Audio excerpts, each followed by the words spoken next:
I have a bunch of slides. I've made copies for everybody, and I have noticed when I looked at this that we managed to leave off page numbers. So there will be points when we're all flying blind.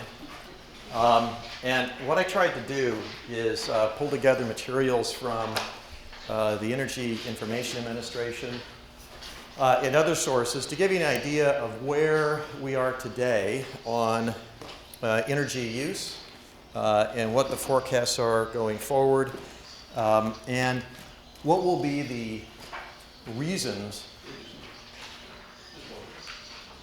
Oh, man, I got to carry these home if you don't take them. To really drive us from where we are today, which you'll see in a minute, to thank you, to where we're going in terms of having a cleaner and greener environment. So, before we get started, I want to, and I'm going to talk for about 45 minutes, and this is a topic about which I could talk for a couple of days, so I always try to exercise a little discipline and actually try to stick to a schedule. So I will see how I do here. Okay, get to the slides. And by the way, I've been in the energy business. I'm a lawyer, but I've been in the energy business most of my career, except I actually started as a maritime lawyer, worked down here a lot. It was a wonderful job until, well, actually not until, but one day I had a client that was going to finance wind farms. Nobody knew it when this was about 1980, 81. I had no idea what it was. They had no idea what it was. And we basically figured out how to do this stuff, and it turned out that was what became known as renewable energy. So, and having learned a bad habit once, I've stuck with it for the last 30 years. So what I'll talk about is some data on the current energy uses, some data on forecasted uses, drivers, like what are the things that will push us from where we are to where we're going. And I want to spend probably the most time on this example. The Department of Energy did a study of how to get to 20% wind energy by 2030, and I'll spend just a couple of minutes on some of the challenges. Okay, I'm going to go through these slides relatively quickly because it's a lot of data, which, I like this one better, kind of gets to the same point, which is, you know, this is the blob graph, which tells you inputs on one side and uses on the other. And if you really, look at it, what you realize is one of the skinny legs is renewable energy. One of the almost as skinny legs is nuclear. And then you have fossil fuel and fossil fuel, which is basically where most of our energy sources come from. And the right side tells you where the uses are, which is sort of obvious in terms of transportation, industrial, commercial, and residential uses. Another way to look at it over time, primary energy use by source category from 1949 to 2008. And this kind of tells us what we already know. We live off of petroleum and natural gas. And nuclear has had actually this very slow rise over time. And renewable energy for these purposes, for EIA purposes, is defined as hydroelectric, biomass, geothermal, wind, and solar. And so back here, this is hydro. And everything else that we've been talking about has really been since 1980. Another way of looking at the same data, but just breaking out the fossil fuel by the three main categories, petroleum, natural gas, and coal. The takeaway is you're using more over time. Another graph for 2008. Again, it's just another way to look at the same data, but it's broken out a little bit better in terms of identifying categories of renewable energy. The stuff that we usually think about as renewables way over here, right? Basically, 1 unit compared to 24 quadrillion BTUs for coal, 21 quadrillion for natural gas. Electric industry. I'm going to show you a couple graphs on electric data. This is the pie chart of what we, it's by generation, so it's taking all sources. And the conclusion is we have a very coal-driven electric sector. 48% nationally, natural gas is 21%. I'll show you a little different number in a minute. And if you come over here, this is hydroelectric. Again, this is all relatively old stuff. Hydroelectric includes big dams. It's not just run of the river, it's the major dams are included in that category. And other renewables, this is the geothermal, wind, solar, and so forth, they're about 3% in 2008.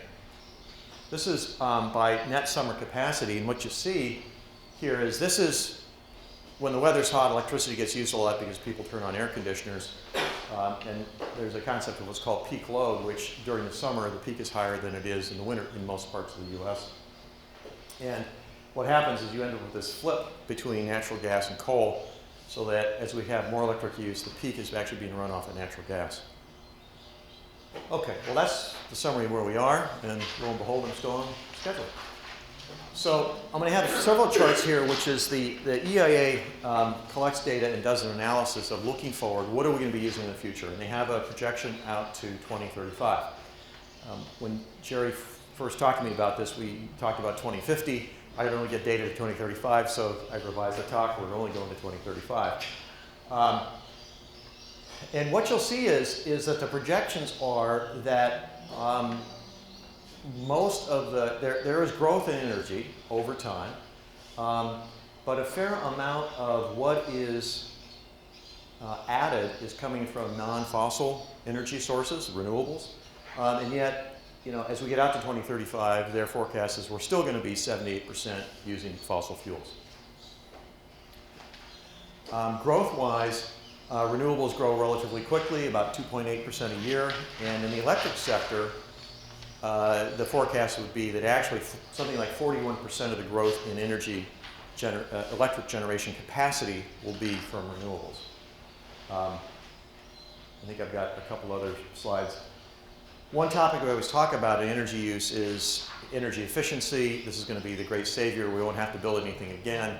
EIA's view is, well, there's two kinds of efficiency one can talk about. One is actual efficiency change from doing things more efficiently, as in having better equipment and the like. That's about, I think in their numbers, about a 15% gain. The big change is what comes from what they call structural change, which I'll get to in a minute, which is what's really going on there is by introducing essentially more pricing in how you make choices on energy use will reduce demand. I think the key fact that I want to pull off this slide is this last one, which is in this forecast out to 2035, what EIA is seeing is that renewables grow over this period from 2008 to 2035 to about 17% of total use. So my reaction is, that's nice, but it doesn't seem like where we want to go. Electric use, I probably had these slides out of order. I apologize for that, because this is a structural change issue, which is, if you actually implement higher prices of energy and provide incentives to use less, what really happens is you drive people's behavior to use electricity, and their forecast would be to say, if you do that, you'll actually see the use of electricity going down over that period out to 2035. Some of the similar data, which again, this is focused on the electric sector, but looking forward is renewables gain electricity market share, coal declines, natural gas stays relatively flat. These are percentages, so 9% to 17%. Coal goes down. Oil basically stays the same. And in their view, nuclear actually shrinks, because what will happen is they're pessimistic about the ability to license new plants, and at some point there are plants that will become decommissioned. Oops. Let's get something here. Okay, energy capacity additions. This is the prediction going forward. Again, these are EIA numbers. Today, installed capacity in the U.S. is over 1,000 gigawatts. Okay, gigawatts 1,000 megawatts, megawatts 1,000 kilowatts. So it's pretty big capacity. Between now and 2035, an additional 250 gigawatts will be added. And what's interesting is, if you look at this, you realize we're going from a very coal-heavy system to one which all the new additions, or most of the new additions, are actually either natural gas or renewables. There is some coal that's added on. There is a little bit of nuclear. But the big growth is renewables and natural gas.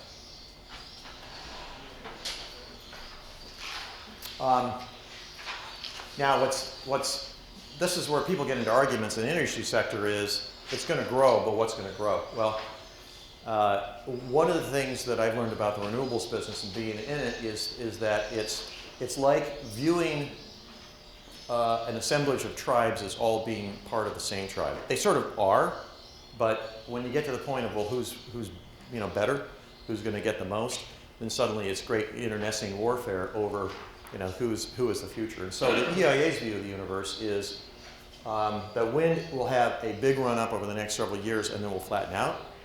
And the growth actually over time will be greater and greater use of biomass. What's interesting is solar, which is something that everybody talks about, it gets a lot of press. EIA's view is like, it's a bit player in the drama. Much of the chagrin of the solar folks.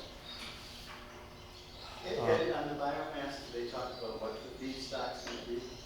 Yeah, the feedstocks, what they're focused on are feedstocks which are specifically crops which are grown for energy purposes, either converted into fuel or used for basically firing or converted into a co-firing material for electric production.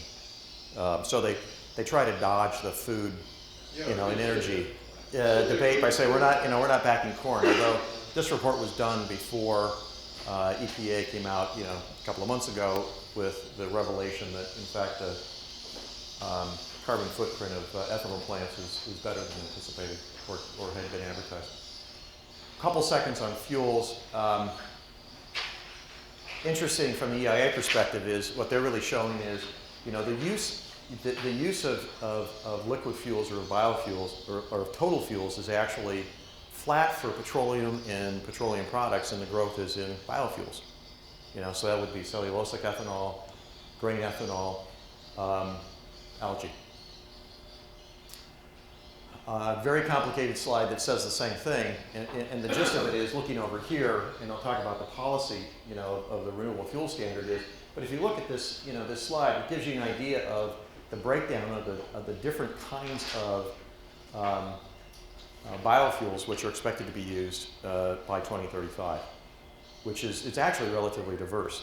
Today most biofuels are probably 90+% is corn ethanol. In natural gas production, the takeaway is, shale gas is basically going to be the thing that fills the gap, and actually gas use is not going down. Oh, and I'll leave the CO2 for another discussion. So what are the drivers? Well, there are a couple of topics to talk about here. One is the resource that this country has for renewables. And the second is, since I'm a lawyer, I'll talk about all the policy reasons that really drive investment to and purchase of energy from renewable energy sources. In the slides, there's like way more detail, and I'm just going to skip over this stuff so that when I get the tax provisions, rather than putting you all to sleep immediately by really delving into it, I just say, look, this is generally how this thing works. If you wake up at 3 a.m. and you have trouble sleeping, turn to that particular slide, and you can read about the production tax credit and how that all works. The United States truly is a blessed country in terms of its natural resources. And when we think about it, we think of oil, we think of natural gas, we think of gold, we look at silver. The great natural resources we have are actually these. We have more than just about every other country on earth. And multiple states in the Midwest are calling themselves the Saudi Arabia of wind. The Southwest of the United States has the most robust solar regime on the planet in terms of area covered, in terms of the intensity of the insolation. We're an interesting geographic collection, right? Because we have this basically dry west, extremely dry west, we have a windy Midwest, and we have a heavily wooded east. A great biomass resource, and finally throughout the west, geothermal resources available throughout essentially the Rocky Mountain states. How are you? So this, really missed the point here is at the end, it's just the resource is there to provide 30% of our energy needs from these renewable sources. The question is, how do you get stuff built to use it? And that's where policy comes in. It doesn't include anything about harnessing the tides. left that off. That's actually, we go back to this. EIA has a study where it's EIA or Department of Energy has a study where they show that we have off the coasts of the United States, actually not both coasts, but all 4 coasts, including the Great Lakes, capacity of something like 90,000 megawatts of tidal energy and wave energy and current energy that could be used. The challenge with that is, and I'll get to that later, is it's very expensive. And it's also, the conundrum is not just is it expensive to build, but the record thus far has been when you put machinery out in the ocean, it works really great until a storm comes along and then you pick the pieces off the beach and figure out how you go on. It's thus far has not really been proven up as a technology which is either affordable or reliable long term. Okay, so the policy drivers for renewables. I'll talk about several of these. On the fuel side is the renewable fuels standard, and I'll give you more details about that. But that's basically a federal law which promotes the use of and actually requires producers of fuels to blend a certain amount of renewable fuels in their stock. We have a whole federal tax regime which has incentives for investment in these kinds of projects, and they are either investment tax credits, production tax credits, or there in the fuels area there are tax relief associated with the use of renewable fuels. Renewable portfolio standards are mandates for utilities to buy renewable energy, and I'll talk about California's. And then there are other state tax relief and programs we could talk about. Okay, in 2007, we basically had this expansion of this renewable fuels standard, or RFS is the acronym for it, the 36 billion gallons. And it basically sets mandatory blend levels, and the gist of it is just to say that those who produce refined fuels have to use a certain percentage of this stuff.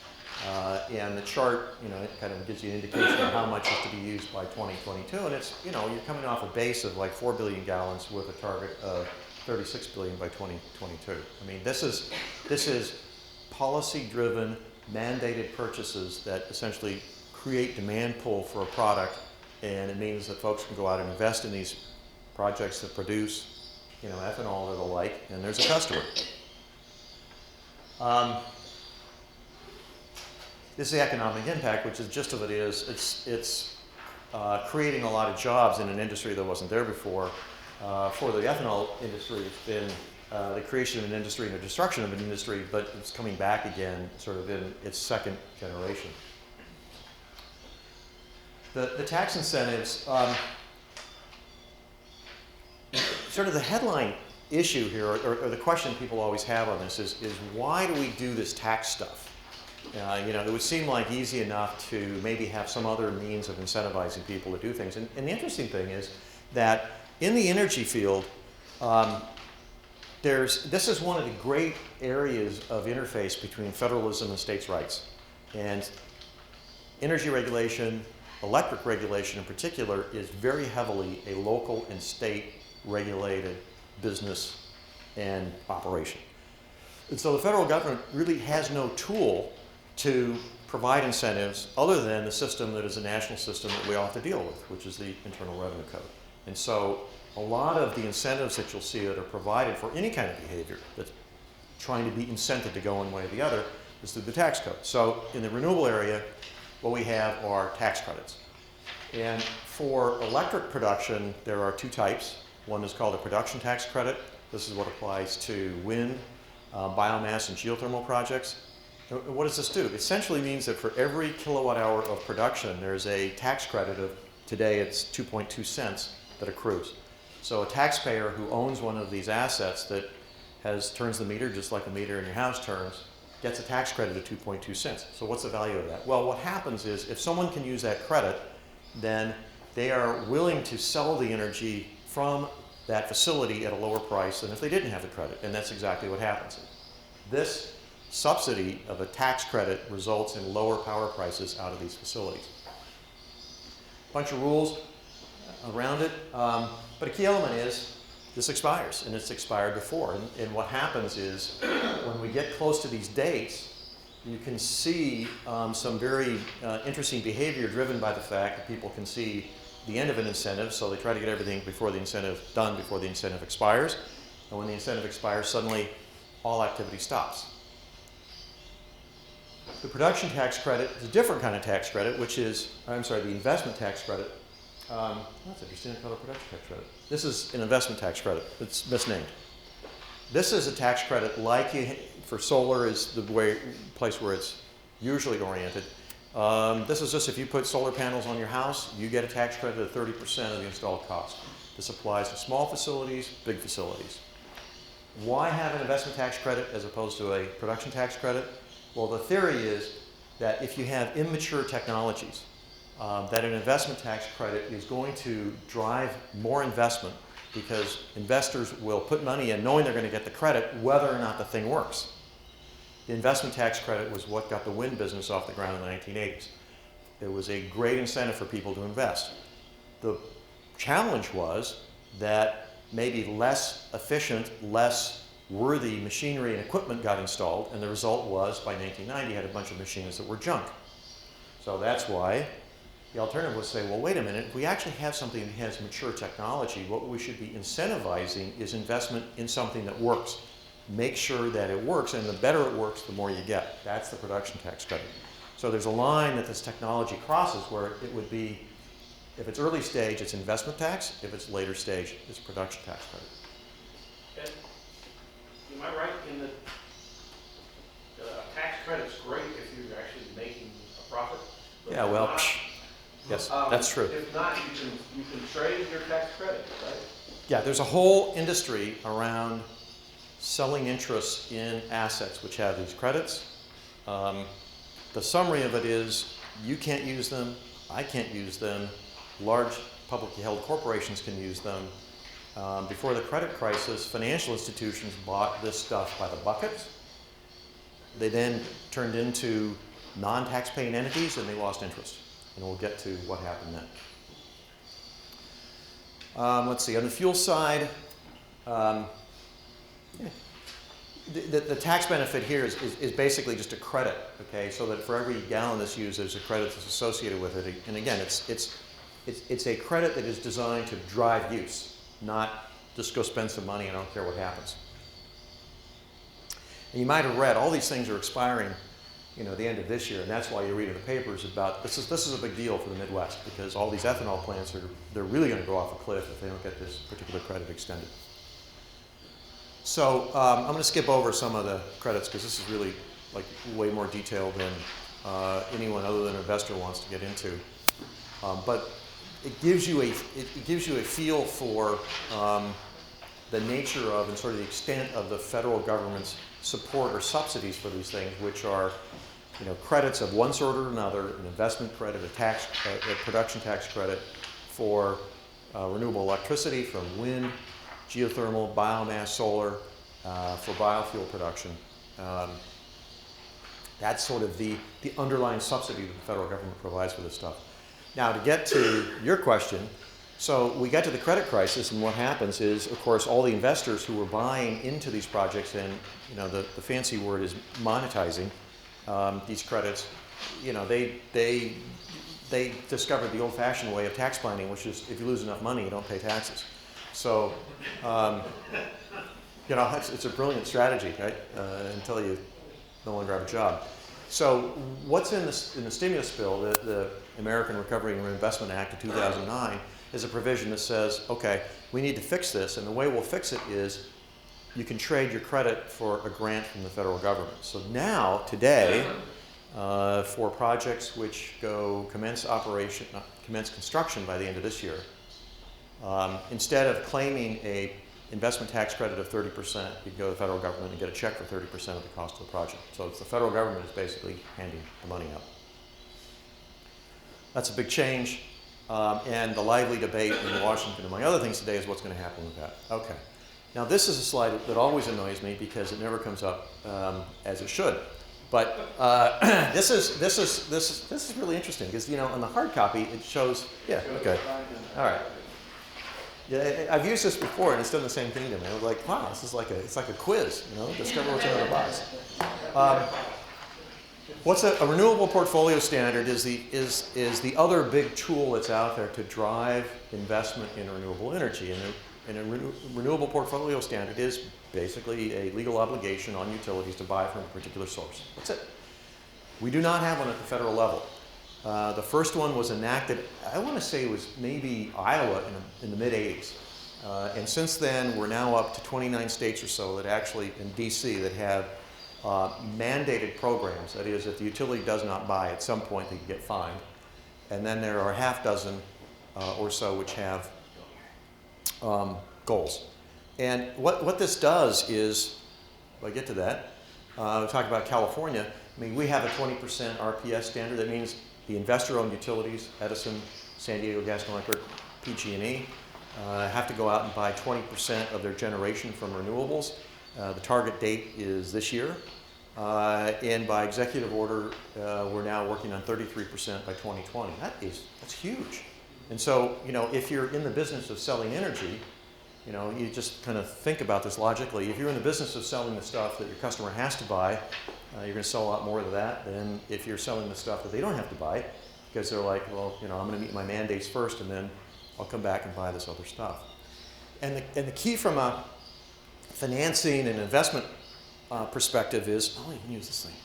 Does that work? Is this, which is one gets, as a seller of renewable energy, a long-term contract with the utility. So today, if I put a bid into Southern California Edison and I'm selected, I will get a 20-year contract, so I can go build my wind farm, and I'm assured that they will buy my energy for the next 2 decades. That's very powerful in terms of investment, because there is no market risk. If I get it built, if I have wind, if I generate electricity, I've got somebody who's creditworthy who's going to buy it, and going to buy it at a price that I know what it is today. That's how a lot of this stuff gets financed, because people see that certainty of revenue.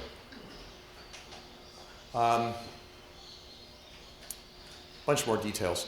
Skip that. The other thing that we have in California is the California Solar Initiative from 2006, which is another kind of incentive, and this is really a state-level incentive to invest in solar, which, if you put solar in your house, you get a check back from the state for a formula based on the size of your system.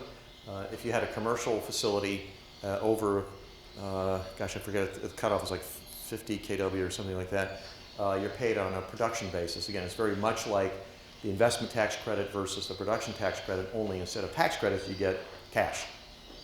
And what does this do? It drives investment. I put solar panels on my roof last year. Why did I do that? Federal government gave me 30% back in a credit. State of California gave me another 30% in a check. Suddenly starts to look like a lot more of an economic transaction. I'm going to skip the proposed bills that are sitting in Congress, other than for this one. I apologize to sort of be bouncing around here, but one of the things that's sitting in a couple of the bills, the energy bills that are parked along with everything else except for whatever the one thing is that Congress can take up at a time, is a national renewable energy standard. And that would be taking, instead of having 30 states with these separate RPS programs, is to have a national one and say, we'll do 20% nationally. Okay, I want to talk about this example, because I think this gives you a good feel for what's possible and what would it take to get more renewable energy into our system, and as a consequence, less fossil fuel. So the Department of Energy does this study. Okay. And what they really focused on was, okay, what are the technical requirements to get there, and what policies do we have to have? What are the effective policies to drive more investment in this case, wind? Wind is actually doing fairly well. As of last year, we have 35,000 megawatts installed in the US, 35 gigawatts. That's extraordinary. In the 1980s, when wind was a big deal in California, we had, in 10 years, we installed 2,000 megawatts. Okay, 10 years, 2,000 megawatts. Last year, we installed 10,000 in 1 year. I mean, it's an unbelievable change in the amount of investment going into this area. I had mentioned before about the effect of tax credits and what happens when they're not renewed. The green is a cumulative line, and this, it looks like kind of a gray-blue, is the per, it's the annual additions. And you'll see this sort of sawtooth, right? And so this is PTC exists, PTC expired, PTC exists, PTC expired. So as these tax credits would roll off, this business would just shut off. And then it'd get reenacted. Okay, so finally about 2005, we got multi-year extensions of it, and you started to see this business start to take off. And then in 2008, I think it was, we had this multi-year extension that finally gets it out to 2013, and you really start to see this investment take off. These people can say, I can afford to take the time and the money to develop these projects, and I can get it done before this credit expires. Okay. In the model that the DOE ran on to figure out how to get to 20%, when they made some assumptions, which is they used sort of modeled in the state RPS requirements, and then they sort of had a hypothetical federal RPS or RES, and let any technology be selected. And this is kind of important because it helps kind of decide what's going to get built. They made some assumptions about fossil and nuclear. No nuclear until 2018. Okay, this is very consistent with the EIA view that it is going to be really hard to get nuclear built. They capped the development of coal, didn't put any constraints on natural gas, and the solar was interesting. Again, I do a lot of work with solar people, and sometimes I feel like, I'm going between two different churches, because the wind people are like, we're going to take over the world, and the solar people say, we're going to take over the world, and I'll say, yeah, but the wind guys have got the DOE to come up with a study which will say, gee whiz, if we don't tweak the model, solar never wins. Nobody would buy this stuff. So we'll just force it to buy 45 gigawatts, just because. Yeah, it's like you gotta get the votes. So it's like, okay, you get 45 gigawatts. Okay, so consumption grows 39%. Okay, these are other assumptions. But basically, cost increases, no breakthrough in technology. Again, they're just trying to get the assumptions right. And so what they come up with is this finding is that to get to 20% would require about 300 gigawatts, 300,000 megawatts of wind. Let's step back a minute. Today we have 35,000 megawatts. Okay, so that's whatever, 270, 265,000 gigawatts or megawatts of wind to be installed. And so you'd say, gee whiz, between now and 2030, you're doing the math, suddenly it's like, well, 10,000 a year doesn't cut it. And you got to be 15, 20,000 a year. They determined that, in fact, there is a sufficient resource, a wind resource. The cost to actually integrate wind, which I'll talk about what that means in a minute, was actually modest. There are emissions reductions and water savings, but transmission is a big challenge. So on the potential for the resource, complicated slide, but the gist of it is when you look at the sort of cost of production, the U.S. is a huge resource of onshore wind that is economic. That's the gist of it. And we can actually go offshore, but you can see these pretty steep price jumps to be able to build offshore wind. So while we hear, like today, Cape Wind received their license from the Department of Interior. In fact, on my way down here this evening, I was on the phone with the chief financial officer of the company and congratulating him on that. And he was saying, okay, now how do I get money from the government to build this thing? It's like, well, okay. The problem with offshore is, while it's a really cool idea, it's expensive. Get another slide to basically say, look, this is economically feasible to build out this much wind. And this gives you some idea. This is actually an old slide from a wheel, which is the trade industry. But it kind of gives you an idea of how fast this has to ramp up, and essentially has to get built out at a fairly healthy rate over the next 15 to 20 years. Another interesting finding in this study is that not only is it technically possible, it's the resources there, the machinery is there, you can do it for cost, but the question is what's the sort of overall cost difference? And the knock on renewables has always been they're way expensive, and we'll all sober up someday and say, let's not do this anymore, or just burn coal because it's so cheap. And actually, what I came up with is that to get to 20% wind, you might see a 2% difference in overall investment compared to doing no wind at all.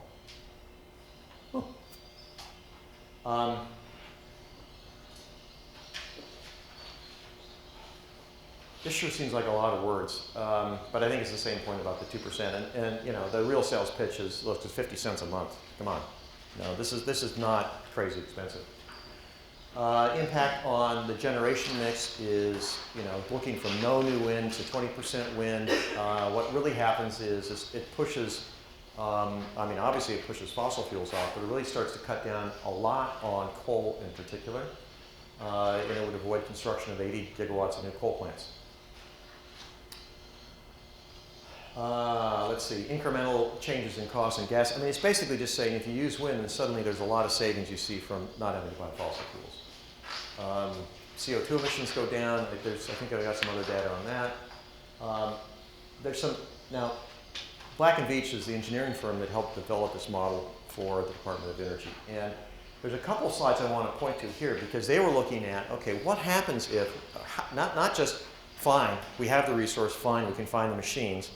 We have sort of the physical ability to build this stuff, but how do we actually do it? What is going to drive, right, the construction of 20% wind?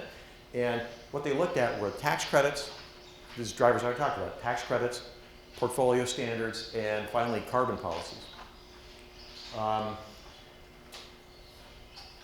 The assumptions they made about what the effect of a national RES or renewable energy standard would be.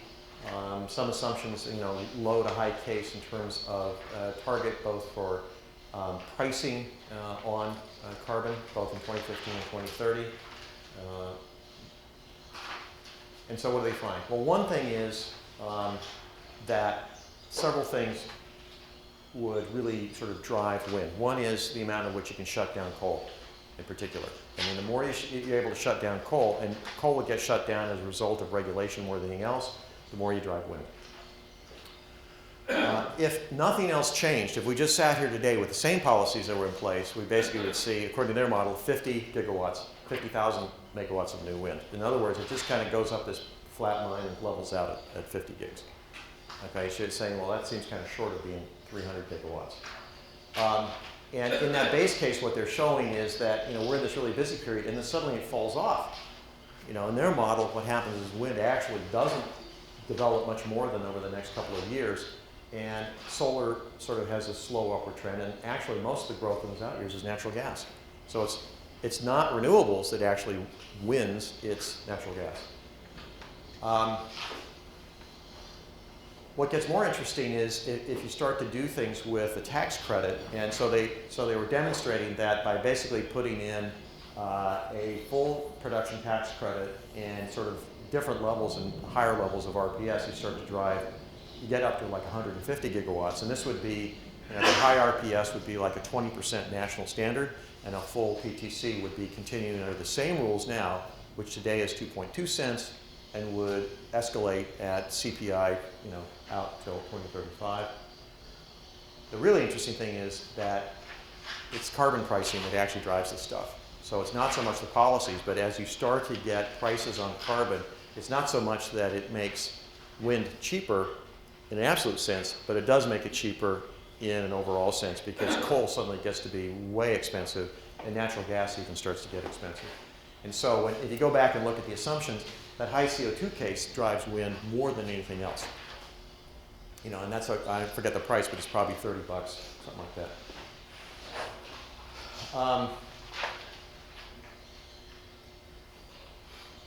The trouble with it is that in their forecast and their model, what they were showing was that the carbon price itself, while it's a really good driver, basically doesn't happen until way out. Okay, so you don't really see an impact of it over the next few years. And so you get sort of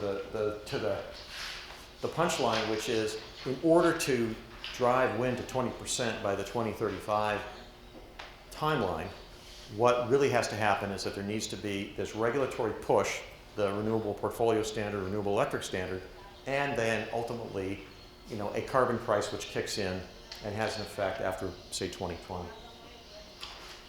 And lo and behold, they're sort of just breaking this down, but this is the PTC. It's just saying, look, you've got these various pieces that can help drive investment into wind, not just one of them, but you need all of them, and any one of them alone doesn't come close. Okay, challenges in 3 minutes. Cost of energy, transmission, environmental siting, and for fuels, interplay with food crops. The last I'm not going to talk about at all. In fact, I'll just talk about the first two briefly. And okay, this is a slide from last year, which is levelized cost of energy for all of these technologies. You asked the question about marine and tidal energy. The problem is, they're the expensive spread, right? Yep. And now, interestingly, or perhaps not interestingly, but sort of obvious if you think about what was happening in that model in terms of solar selection, is solar is expensive. It's basically on the right side.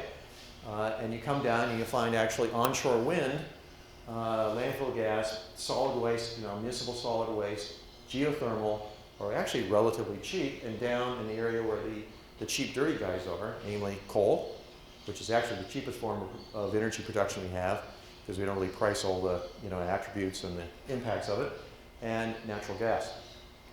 Now, what's happened over the last year, and this is the challenge of renewables, and this is what comes up in the policy debate all the time, which is, gee, it's a great idea to want to shift from fossil fuels because fossil fuels they have price volatility, in particular with respect to oil. We don't control it, and so the energy security issues associated with it, and we also have environmental issues. It's like we just don't price, we don't really put a way to control the impacts of coal burning on everybody who's in the same environment with it. In any of these models, do they consider the socioeconomic factor? Because Yeah. if you look at increasing wind and decreasing coal, there are a lot of people that are living in the coal mines. Right, and that's exactly, and the answer is no. So what this doesn't take account of is the fact that what you've got is dominant technologies which employ a lot of people, coal business, natural gas business, oil business, a lot of folks that work in those areas. It also doesn't take account of the cost associated with the emissions of fossil fuel. Okay, and that would be, if we look back at those carbon slides, it would say, okay, if you basically said, if you want to operate, you've got to basically buy your way out of your carbon emissions, suddenly this moves over here. And as an economic choice, it's like, whoa, I wouldn't do that anymore. Now, from the renewables perspective, they're making the same argument, the jobs argument, which is, we're new, we're clean, and we employ a lot of people, and we'll employ a lot more because we'll build solar panels, windmills, geothermal equipment. We'll build, all these tidal machines. We'll do it in Michigan, where we got a bunch of people who are smart and not underemployed. You tell me how that turns out. That's the raging debate between old and dirty, and new and expensive. Okay, now. What are continuing costs of things like wind and solar? The initial capital, Yeah. I can see. To get over that, is the Yeah. cost better? No, see, this is levelized cost of energy is an all-in cost, and so, for example, for wind, there's a big capital cost up front, and the cost of maintenance and operating it is actually relatively low. I mean, as an example, the cost of maintaining a wind farm on a kilowatt-hour basis is about a penny. So, and if you look at an onshore wind, if I get my chart here right, they're saying it's between maybe $60 and $100, or that's actually the equivalent of 5 cents a kilowatt and 10 cents a kilowatt hour. So about a penny of that is in operating cost. If you come down to natural gas, the actual installed cost is probably, for the capital cost, is probably a quarter of what it costs to install a windmill, maybe half. But the operating cost is huge. It's all operating cost, fuel cost. It might, at 5 cents to 8 cents, probably the fuel cost is 4 cents. I mean, so that's why to get apples to apples, the analysis has to be on levelized cost. It says, what's the all-in cost done on a kilowatt-hour basis? So, help? Yeah, it helps. It seems that my observation is that all the arguments currently out there are doing it from that initial capitalization, and they're not doing the going forward, Right. which is where we have to look. We've got to look at the future to see that it's going to be offset. So why aren't these charts being generated to show that forward decrease in costs? Well, that's the fight that people have over this chart is this purports to take into account those future costs, and the argument from people who are in renewables, in particular those that have no really significant operating costs, like solar is a great example, PV. I mean, there is no operating cost. You install it, that's it, you're done. Wind has a very nominal operating cost. They all say, what you're getting with our technology is you're getting certainty today about what your cost is going to be over the next 20 years. Yeah, it'll cost a penny. It might cost 1.1 cents to operate. But what you're avoiding is the volatility associated with fossil fuels. So what you'd have to ask here for this natural gas number is, well, what's the assumed gas cost here? Is this $4? $7? $10? As you raise that, this thing goes all over the place based on that fuel cost. Yeah. But that's a bean counter explanation. We're environmentalists. We want a footprint explanation. What's happening to our world? We developed the atomic bomb in 2.5 years. We can do technology. Yeah. Yeah, it might cost, but if we save our environment. Right. You can go coal all day long. We kill 6,000 miners a year in this world. Right. So coal is not cheap. Right. And the easy coal kills more, is gone, so we're going to kill more miners. Right. In the United States, we only kill about 60 a year. Yeah. But those are foreigners anyway. But no, we're talking about a world footprint. Yeah, I agree. And these, the politicians get caught up in the minutia because obviously the lobbyists are in the nickel and dime business of, thing. But they lose perspective of the footprint. Right, but you're absolutely right. But every one of these line items has an industry associated with it. Yeah. And it employs people, and there are people who vote, right? And so that's part of what drives this. So it's this collection of, what is the cost? That's one question. What is the environmental impact? That's another question. What's the employment impact? That's another question. What's the reduction in volatility of our costs over time? That's another question. And it's a debate that can go on endlessly, and that's what happens. And that's why, could you go to 20% wind in 5 years? Yeah, you could do that because China is basically doing that. You could see we will struggle to get there by 2030 or 2035, if the right levers aren't pulled, because there's simply enough we're already built out. If you think that we have 1,000 gigawatts installed and we need another 200, 250 over the next 30 years, well, it's not, the lights aren't going to go off. We're not in a crisis, from a service perspective. So what is really going to drive, to try to make that as green as possible? And the answer is, well, it's the way things are done in the U.S., which is taxes, behind the screen, nobody can figure out what's going on. Having some policies that sort of pushes people to certain behavior. Let me wrap up. Two other things on cost. One is that these costs change, and this is the solar story, which is that their costs have come down dramatically in just 1 year. So that chart I just showed you is, well, how good is that? When you can say, well, within a 1 year span, basically the cost of thin films have been cut in half.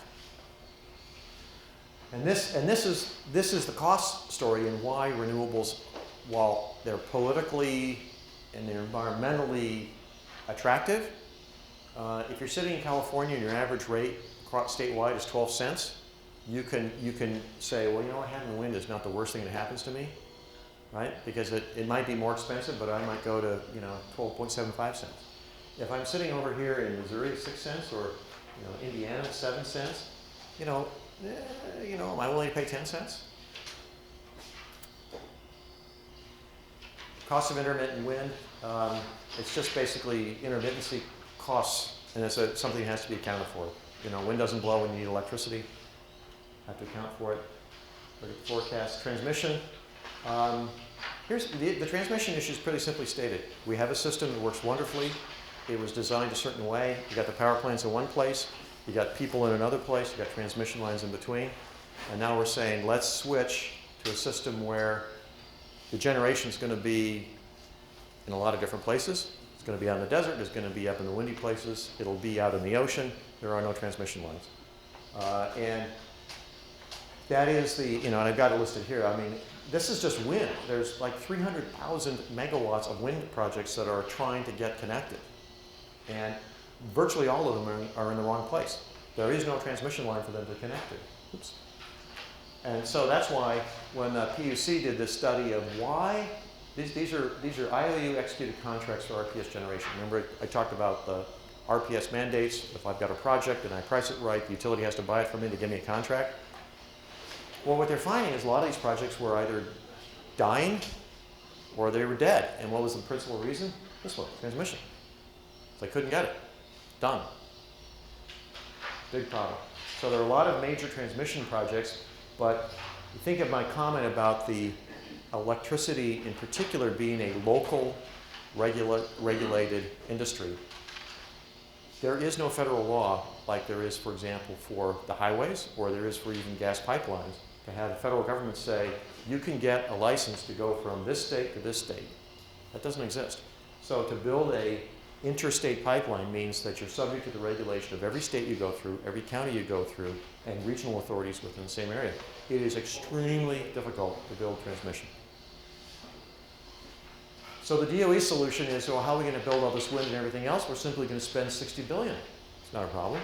I mean, $60 billion is, that's easy. The problem is you can't get things permitted. Yep.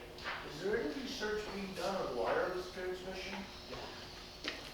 There may be, but this is all either direct current or high voltage transmission lines. Okay. Yeah. All right. I'm going to wrap up. There's a process in California trying to sort this out. Very complicated, and I guess I would say it's the way we do things in California. Jerry was asking me how people do business here. Well, this is a great example. This is this thing called the California Renewable Energy Transmission Initiative, READY for short. You say, gee whiz, we're telling these utilities they got to go buy 33% of this new stuff. The new stuff isn't where you have transmission lines. We got to solve this problem. Okay. So let's have this process, and the process is we'll have representatives from the utilities, from people who develop these projects, from landowners, from environmental groups, from anybody who can squeeze into the room, and we'll have a stakeholder process. It's a great way to do things. It's been going on for 3 years, and we still don't have an answer. Okay. That's great. I appreciate your attention. You probably ask me questions afterwards if that's okay. And thank you for your time.